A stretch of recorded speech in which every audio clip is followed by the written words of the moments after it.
tal, amigos de Hora Cero? Nos encontramos con Waldo Fernández González. No, Mil Máscaras. Sí, ya descubrí tu identidad. Así es. Mil Máscaras y ahorita se presenta. Tantos años en la lucha libre y echaste a perder mi identidad. Ahorita te la quito la máscara. Bueno, está bien. Bueno, alguien que se presenta como un político y ahorita que le quitemos la máscara lo vamos a presentar. Estamos en la Arena Lucha Time de la Colonia Caracol de Monterrey, en una entrevista muy interesante que forma parte de la serie Más Deportes, Menos Política. Vamos a hablar más de lo que es el deporte y menos grillas y polacas. Mil Máscaras, ¿podemos revelar tu identidad? No, ¿ya? Sí, me voy a quitarle. Este es uno de mis tesoros que tengo yo. Si me ayudas leyendo lo que dice aquí, mira. Para Waldo Fernández, tu amigo Mil Máscaras, 25 de noviembre del... Parece 18, pero creo que es el 19. No, es del 18, sí, 25 de noviembre del 18. ¿Podemos rifarla? O... No, es mi tesoro. Para fondos de campaña. Decir, no. Fíjense que esta historia es muy interesante porque pues yo era muy seguidor de la lucha libre. La de los 80s, el Perro Aguayo, obviamente Mil Máscaras, Conan, los hermanos Dinamita, Sangre Chicana, El Satánico, una época que no fue la dorada, pero que yo creo que sí fue de plata, los Superbrazos, los Tres Brazos. Los brazos de oro y esos. De ellos. Y entonces cuando conocí a Mil Máscaras, fue en un evento de gobierno y estaba él parado ahí y yo súper emocionado. Okay. Oye, Mil Máscaras, yo soy un fan tuyo. Y me acuerdo que dijo, muy bien, me lo firmó y se fue. Pero bueno, tiene todo el derecho él es un ícono de la lucha libre, ¿no? Igual, bueno, ahora sí ya te voy a presentar. Ya. González, su identidad en la lucha de Mil Máscaras, bueno, candidato a senador de Nuevo León en fórmula con Judith Díaz. La coalición, seguimos haciendo historia, Morena, Verde y PT. Es correcto. Aquí estamos en el ring y lo que se me antoja así para platicar, para abrir la plática es símiles entre la política y la lucha libre. Pues hay muchos. El primero pues es la confrontación del bien contra el mal. En la política siempre hay una confrontación entre el gobierno y la oposición. Podrá ser uno el bien, el otro el mal, pero al final de cuentas es esa confrontación. La otra, la lucha libre, implica un complejo articulado multicultural que nos representa. Tenemos desde luchadores con influencia extranjera en sus nombres, o luchadores con influencia nacional en sus orígenes, nombres aztecas, mayas, etc. Entonces es una representación del complicado pero hermoso mosaico cultural de nuestro país, donde están estas representaciones. La otra es que muchas veces en la lucha libre, pues evidentemente es una profesión. Abajo los luchadores llegan, se saludan, puede que no sean amigos, pero son profesionales. Arriba del ring se confrontan, se pelean, de manera limpia se agreden, válgame el término aunque suene contradictorio, pero que al final del día cuando bajan del ring siguen entendiendo que son profesionales. A veces en la política pasa eso y los ciudadanos no lo entienden. Una cosa es el debate público para contrastar una idea y la otra cosa es que realmente sean enemigos porque finalmente pensar diferente es lo que nos enriquece, ¿no? Pero de alguna forma cuando están en la arena, quiero decir, en el escenario del combate que es el ring, pues tienen que dirimir sus diferencias de manera real, ¿no? Claro, las dirimen, las confrontan, las contrastan, pero entendiendo que esto es una profesión, donde evidentemente, a ver, no te vas acabando una sesión del Congreso a echar los tragos con los adversarios ideológicos, pero hay que entender que no es un asunto personal. Bueno, en Nuevo León sí. En el resto del país, a Nuevo León con el Congreso que tenemos cuidado, ¿no? Pero realmente en el país se trata de contrastar ideas, no son afrentas personales. Lamentablemente lo que ha pasado en Nuevo León pues ha superado la realidad incluso hasta de las luchas, ¿no? Ahí sí las agresiones están a flor de piel, son reales, hay persecución, es una guerra entre dos bandos, ¿no? Ok, recordando un poco, a ver, háblame de cuando te gustaba la lucha libre de chavo, de chavillo, ¿a quiénes seguías? Pues yo me acuerdo, hay 2 o 3 momentos así como que los tengo muy grabados en mi memoria. Uno es sin duda la vez que el Perro Aguayo pasa de ser rudo a técnico, que fue un trancazo. Okay. me tocó estar presente en esa lucha. ¿Dónde lo ibas a ver? No, en la televisión, tele. transmitían la lucha, era en la Ciudad de México, ¿no? En aquel tiempo era la Coliseo de la Ciudad de México. Hoy hay otras compañías de lucha, sigue estando presente esa. Pero esa lucha donde incluso la gente le pedía a él que se hiciera técnico, lo empezaron a vitorear y se convierte en técnico, y creo que fue uno de los momentos más importantes, obviamente en su carrera, pero para la lucha libre mexicana, porque sin ser un luchador dotado técnicamente, por eso era rudo, se convirtió en un ícono. Recuerdo mucho esa batalla. Otra que recuerdo es cuando le quitaron la máscara a un luchador norteamericano que se llamaba Love Machine. Love Machine. Uno de esos de los luchadores sexys, ¿verdad? Esos que venían que la influencia norteamericana que llegó aquí. Y los pleitos de los Dinamita, Carmelo Reyes, que lo acabo de ver en una entrevista, que creo que tiene un rancho y cría vacas, pues que era un fenómeno como rudo, ¿no? En una época, yo viví, en esa época conviví, crecí con ellos, y evidentemente pues a muchos de ellos ya no están, y los que están pues los admiro, como fue el caso de Mil Máscaras, aunque Mil Máscaras estaba un poco alejado de la parafernalia, sí. Esta era más bien como que la leyenda del cine, llegaba, entraba y se volvió a ir. Él hizo su carrera en el extranjero. En las arenas que había aquí en Monterrey, ¿te tocó ir a la Arena La Villa o a cuál? No, a la de Monumental Monterrey, a la Coliseo. A la Coliseo. La Coliseo, ahí a quienes alcanzaste a ver. Pues me tocó, tengo una anécdota muy buena, me tocó ver al Hijo del Santo en algún momento, me tocó ver al propio Perro Aguayo, me tocó ver pues por aquí anda mi compadre Emilio Villarreal, Pancho Tequila, ¿no? Pancho Tequila. Había un luchador que incluso lo conocí como abogado, fuimos su abogado brevemente, el Ranger, si mal no recuerdo ahí. Okay. Y tengo una anécdota muy buena. Estaba yo en Aguascalientes, iba en el carro y decía, hoy gran función de lucha libre. Yo trabajaba en ese tiempo en una compañía multinacional, andaba de traje, mido casi 2 metros, parezco luchador, aunque tengo... Sí. Hoy menos, hoy no parezco luchador, pero en aquel tiempo pues parecía con traje, ¿no? Y nos paramos, David, Alejandro y yo, y nos dieron segunda fila. Estábamos viendo la lucha y viene uno de los guardias ahí, oiga, que si usted no tiene inconveniente en que pase el hijo del director de la policía. No, pues que pase. Y seguíamos ahí, oiga, que si no tiene inconveniente en que pase el hijo del alcalde. No, pues que pase. Y como a las 500, oiga, ¿no viene usted de Promasteca? No, compadre, yo trabajo en una compañía. ¿Y entonces por qué los deja pasar? Pues yo no tengo inconveniente, güey. Pensaron que era luchador, yo creo, okay, ¿no? Okay, sí. Pero una buena anécdota ahí. ¿En la Monumental Monterrey te tocó ir? 2 veces, pero muy complicada. Sí, ya se veía en ese tiempo la Monumental fea. Ahora no sé, hace mucho que no voy, pero muy complicado. Como que no era un espacio para la lucha.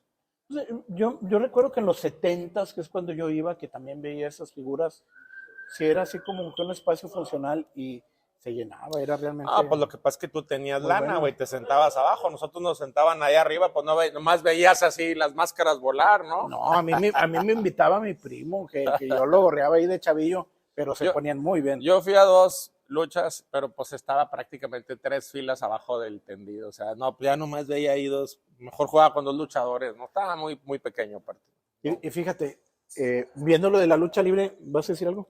No, ¿qué te iba a decir? Lo que pasa es que yo tengo 52, a mí me tocó más bien ya en los 80s el furor, no en los 70s, aclarando. ¿verdad? Tengo 54, güey, pues a lo mejor no te interesabas de chavillo como yo, pero bueno, mira, estoy pensando en que en aquellos años la lucha era muy diferente a lo que es ahora.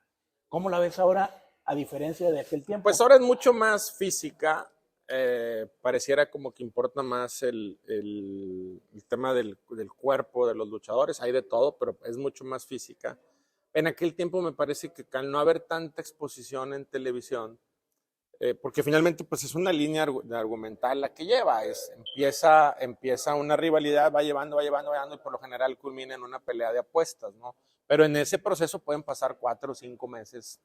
Es como un guión de cine o de televisión. Pero actual, ¿verdad? Actual, pero en aquel tiempo, digamos que al no haber tanta sobreexposición, no te dabas cuenta de esa línea de argumentos. Porque pues veías, por ejemplo, un domingo al Perro Aguayo luchando en la Coliseo de la Ciudad de México, pero luego al siguiente domingo ya no estaba porque andaba de gira, me explico. Entonces, Ahora creo que incluso a los luchadores les ha pesado tanta sobreexposición en televisión porque les pagan poco o no les pagan nada por la transmisión. Quien realmente gana es el empresario que tiene los derechos del boletaje. Entonces, también eso es algo que hay que trasladar a la realidad. Los luchadores lamentablemente no tienen la protección que sí tienen los empleados normales en cualquier otro lado, la seguridad social y eso es para ellos es muy complicado, ¿no? Sí, y estoy viendo que de alguna forma la lucha libre actual mexicana como que ha sido absorbida por el estilo gringo. Ya ves Sí. que ahora entre semanas se hacen historietas, y se presentan ya como personajes que durante la semana dan de qué hablar y se saldan sus cuentas, ¿verdad? Y lo curioso es que también existe un poco de malinchismo, porque si tú ves, quítale la parafernalia del ring, del lugar donde se presentan, el glamour que tiene la norteamericana versus pues, lo sencillo que es la mexicana. Los luchadores mexicanos, por mucho, son mejores luchadores que los norteamericanos, por mucho. O sea, técnicamente no tienen nada que hacer uno respecto al otro. El problema es que como sociedad creo que sí somos un poco malinchistas, de que viene una gira y vienen pues, mastodontes de mi tamaño, pero con músculos, ¿verdad? No, obviamente aclarando. Lo de menos panza era innecesario decir, yo ya lo había dicho que con músculos, pero se agradece, se agradece el comentario, aunque la verdad era innecesario, ¿no? Y nos dejamos llevar un poco por ese glamour, pero si le quitas toda esa parafernalia y los pones aquí a luchar, pues técnicamente es mucho mejor los mexicanos. Sí, la lucha libre mexicana tiene gente con mucha destreza. Yo admiro mucho todavía las arenas de barrio como esta que han sobrevivido pese a todo lo que estamos diciendo. No sé si recuerdas, si alguna vez coleccionaste revistas de lucha libre en aquel tiempo. No, fíjate Ariel Halcón, lucha libre. No, mi acceso a la lectura se dio, voy a sonar bastante, pues a lo mejor medio mamilas, pero se dio No, siéntete libre, ¿verdad? No, prosigue. Muy bien. ¿Cómo? Te quieres llevar, güey. Ok. No, se dio más, por ejemplo. Sí, ya vi, ¿no? Pero no creo que no te da, compadre. Entonces ahorita, a ver, tráiganse la máscara. Ahorita. Se va a rivalidad. No, se da un poco más con libros me acuerdo, la Enciclopedia de México, una enciclopedia morada que iba una serpiente azteca o maya, no recuerdo. Sí, eran enciclopedias temáticas, que era una serpiente en los libros. Se da en esa misma colección, que era de una editora que se llamaba Selecciones de Reader's Digest. Exacto, pues había otras colecciones como un libro del conocimiento, era un poco más ahí el acceso a la lectura. Sí tuve una etapa de mi vida en que coleccioné cómics. Cómics. No, okay. Estos héroes ahora que están de moda, el Hombre Araña, hubo una etapa en México que también tuvieron su etapa, y sí coleccioné, pero revistas de lucha nunca tuve acceso. Realmente no era un seguidor de lucha a ese grado, era un seguidor de lucha por televisión. O sea, era el domingo 12 del día, empezaba la lucha libre, o sábado a las 8 de la noche, el viernes o sábado 8 de la noche, era cuando yo me dedicaba ahí. Y la verdad es que es una catarsis maravillosa ver la lucha libre. Okay. Ahora, si quieres, Jera, pasamos ahora al otro tema, al fútbol. Claro. Porque esta sección se llama Más Deporte, da menos de ellas. Perfecto, adelante. A darle fútbol. Eres Tigre de siempre, ¿verdad? Meme la cara de triunfador, hasta la pregunta me ofende, cabrón. Pero mira, hace algunos años no tendrías tanta cara de triunfador en las épocas deficitarias, ¿verdad? Me tocó una etapa muy difícil de ser Tigre, me tocó ver el último campeonato del 82 y una sequía de 20 y tantos años hasta el siguiente campeonato. Recuerdo mucho una jugada de Jerónimo Barbadillo, un pase que le dan, va corriendo, lo tumban, da una marometa, se levanta y tira y casi es gol. ¿En cuál? ¿En la final contra el Atlante? No recuerdo el rival, pero recuerdo esa jugada, la tengo grabada en mi memoria. Hace poquito la quise ver. Otra claro, Tigre, otra del Alacrán Jiménez también, desde la media cancha, llevándose a medio mundo. O sea, me tocó esa época dorada. Recuerdo que el último campeonato de Tigres, fíjate las vivencias, estaba yo, mis papás tenían un ranchito, y tenían una pila, no era una alberca, era una pila. Y me acuerdo mucho con amigos de la infancia, metiendo el gol en los penales, ganando y yéndonos todos a tirar a la alberca, bueno, a la tina a festejar. En el 82, esa la final Es la del Atlante, la ¿no? del Atlante en el 82. Así es, de San Mateo Bravo. San Mateo. Entonces sí la sufriste, no sentiste la tentación. Yo recuerdo que los cuates de aquella época se desesperaban y algunos brincaban de equipo. Fíjate que no sufrí la ausencia de campeonatos. ¿Sabes qué? Sufrí mucho ser aficionado. Pues nosotros no teníamos dinero, había un amigo mío, Alberto, que su papá era maestro de la Facultad de Derecho. Yo ni sabía que iba a ser abogado. Y le regalaban 2 boletos. Nos íbamos caminando desde el fraccionamiento Bernardo Reyes hasta el estadio. Llegábamos a las 12 del día, que era cuando abrían la puerta, el juego era a las 5. Nos llevábamos, me acuerdo, unos termos, en aquel tiempo te dejaban entrar con termos y con comida. Nos sentábamos en el mejor lugar del estadio y estábamos de las 12 hasta las 5 que empezaba el juego. ¿En Sol? En el Sol, sí, pues era La para tribuna de Sol, era ¿verdad? la que nos daba. Y nos regresábamos, ya pagábamos el camión, porque pues el regreso era ya en la noche, ¿no? Pero yo no me acuerdo, por ejemplo, las diversas etapas de los Tigres, yo no me acuerdo haber sufrido como aficionado. Me acuerdo de Gasparini, jugadores Sí, en los 90. sí, que eran buenos jugadores, se armaba un buen equipo, pero no cuajaba.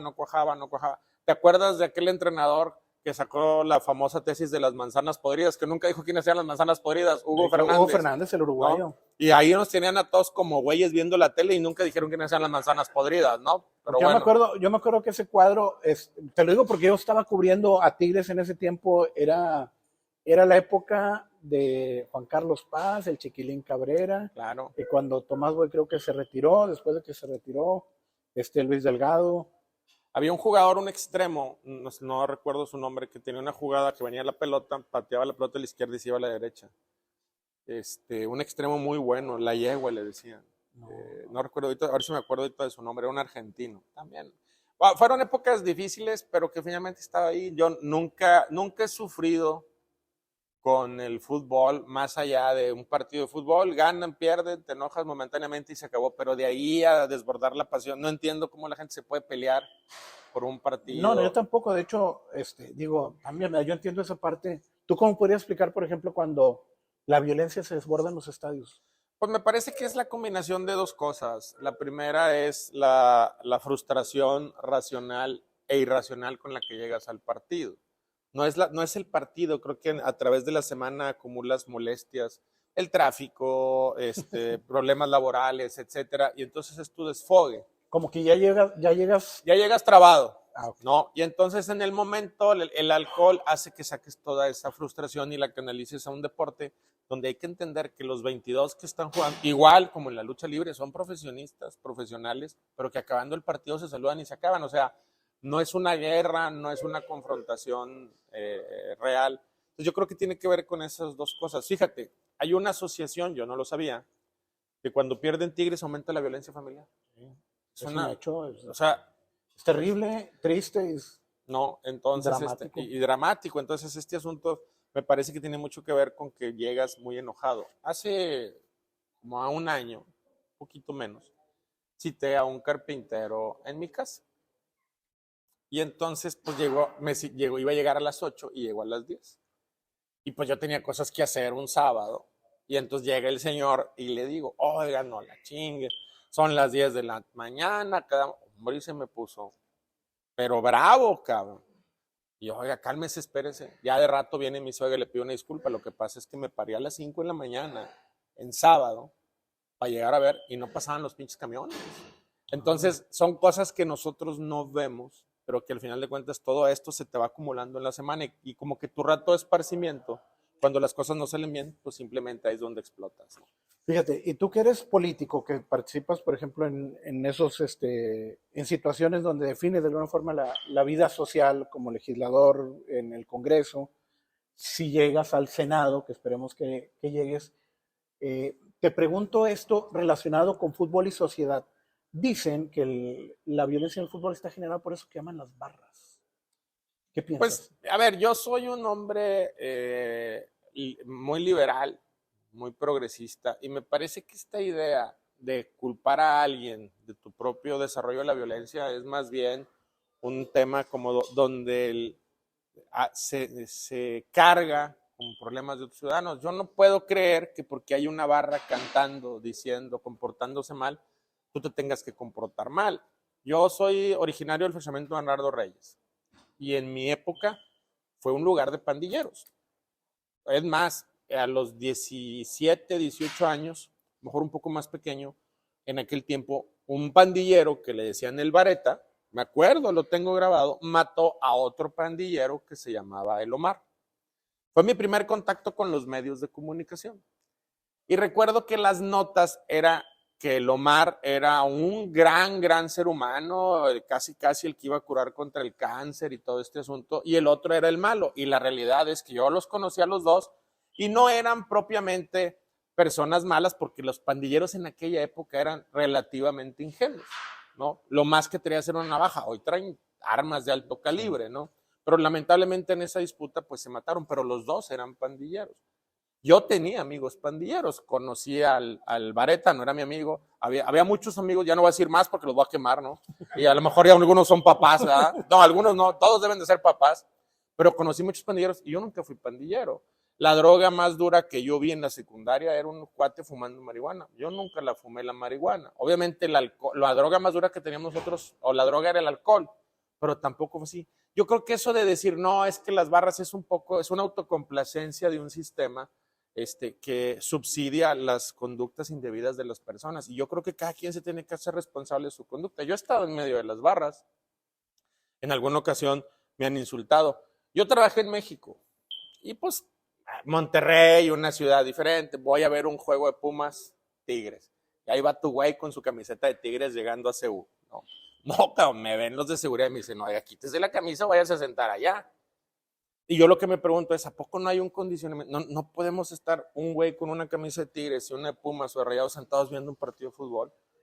No somos cavernícolas. Yo creo que eso tiene que ver con un poco una autoadministración de tus emociones.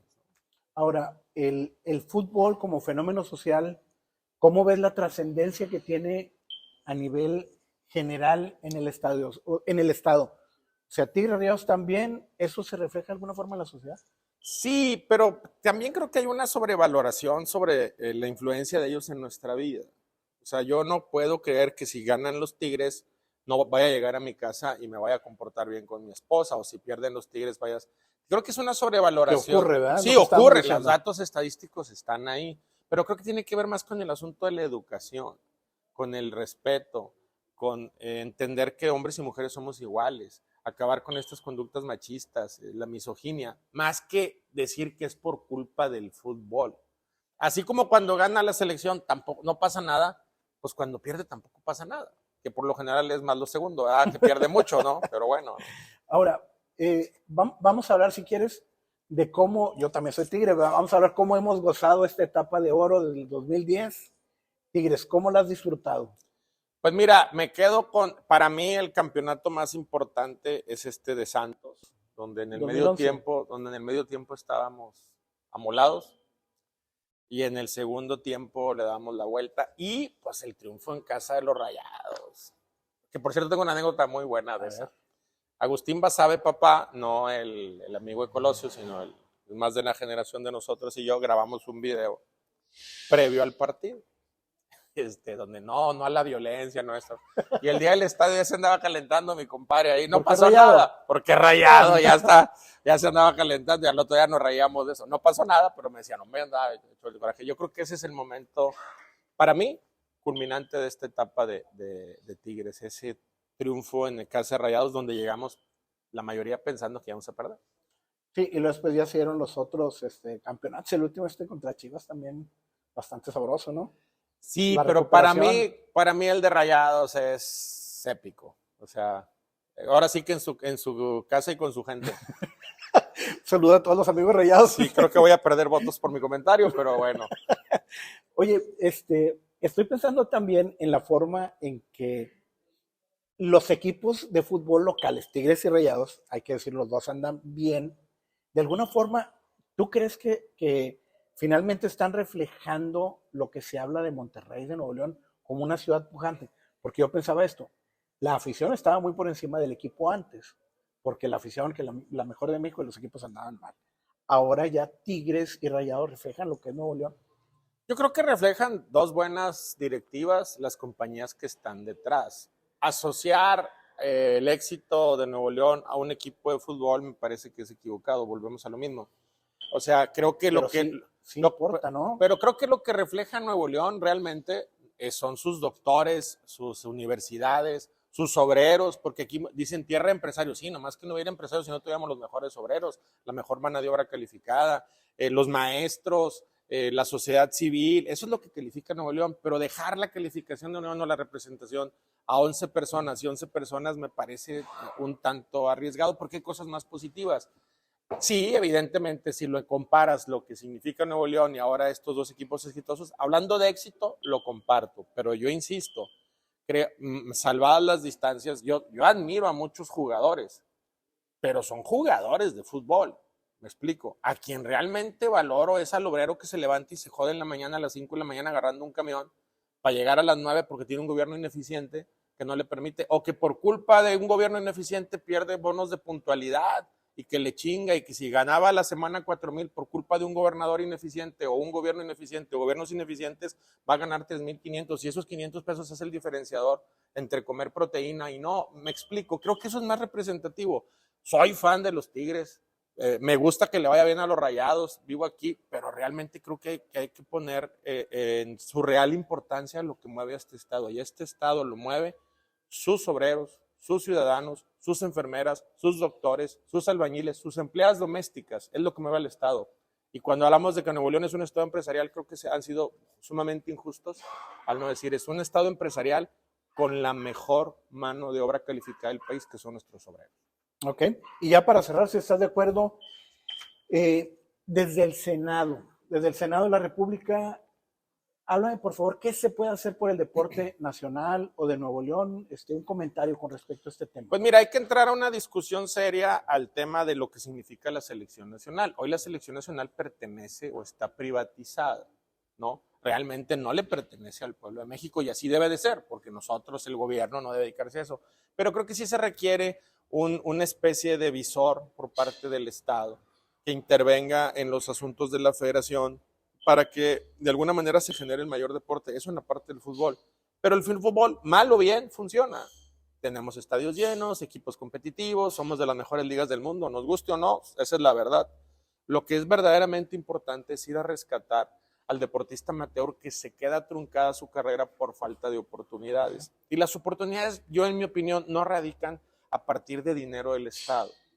Radican a través de escautear de manera correcta a estos jóvenes, creando ligas universitarias verdaderamente competitivas, y ahí es donde debe estar el dinero del Estado. Cuando escucho es que tenemos logros de personas que son logros unilaterales, de personas que solo se la partieron, y que ya cuando llegas al momento de la alta rendimiento, pues ya llega la historia de la beca. Pues sí, cabrón, la historia de Ana Guevara es impresionante y nadie la conoce. Ana Guevara vendía CDs piratas para comprarse unos tenis. ¿Dónde estaba el Estado ahí, la política pública ahí? Pero si en las escuelas, en las secundarias, en las preparatorias y en las universidades hubiéramos tenido un área de escauteo que te permitiera acompañar estos esfuerzos, pudieras tener mucho más talento. Tenemos que agarrar al talento e invertirle dinero en donde está su hábitat. ¿Y cuál es el hábitat? La escuela, la secundaria, la preparatoria. Llevamos una iniciativa de ley justamente ahí. No es que esté en contra de la CONADE, lo quiero aclarar, pero me parece que ya llegamos tarde a la criba.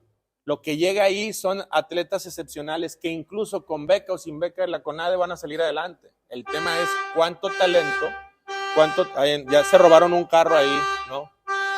El tema es cuánto talento en el proceso no llegó. Okay. Que eso es lo preocupante. Somos un país de más de 128 millones de habitantes. No podemos tener 11 futbolistas que sean de élite. No podemos tener 3 corredores de élite. No podemos tener 4 maratonistas de élite. Y ahí me voy deporte por deporte. El problema es que en la criba perdemos al talento. Hay que ir por ese talento para que el deporte en México represente a su población. Ok, de acuerdo. Pues Waldo, muchas gracias. Gracias. Oye, ¿y tu luchador favorito quién es? ¿O quién era? El solitario. El solitario. El solitario. ¿El tuyo? Pues a mí el perro Aguayo. El perro Aguayo. No, me parece que fue, ese momento me pareció maravilloso. ¿Y de jugador de fútbol? Walter Gaitán. Empatamos. Sale, gracias. Gracias amigos de Hora Cero. Gracias.